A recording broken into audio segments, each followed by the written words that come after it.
The furrier cuts out the suede leather parts. A hydraulic press known as a clicker drives the dies through the leather to punch out the pieces. The largest one will be used for the bottom and sides of the moccasins. It's called the foot. The other parts are a sole to reinforce the bottom and the vamp, which is the upper part of the slipper. Next, the furrier cuts out pieces of thick polyester fleece, which will be used to create plush liners. He arranges the moccasin components in the correct sequence for sewing. This is called a layup, and it helps the sewing process go faster.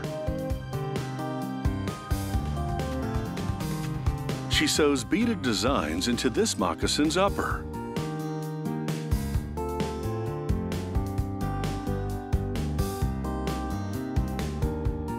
These geometric designs are a nod to the past, but their purpose is purely ornamental, not spiritual. After lining the beaded vamp with fleece, the worker stitches a leather strip around the edges, creating a border known as a welt. The welt gives the vamp a more attractive finish. To sew the vamp to the rest of the moccasin, she uses a special sewing machine. It pleats the top of the foot to fit the vamp as it stitches.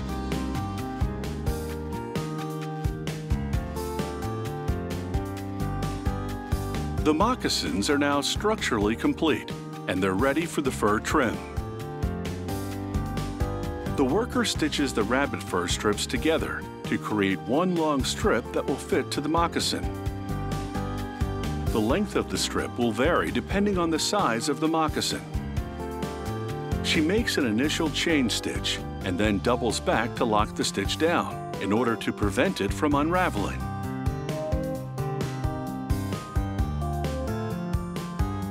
She aligns the fur trim with the collar of the moccasin and sews it to it. After stitching, the worker leaves the fur tucked down into the moccasin. This makes it easier to apply glue around the top of the moccasin so that when the fur is folded up and over it, it stays in place. With that, this modern-day version of traditional indigenous footwear is ready for its first steps.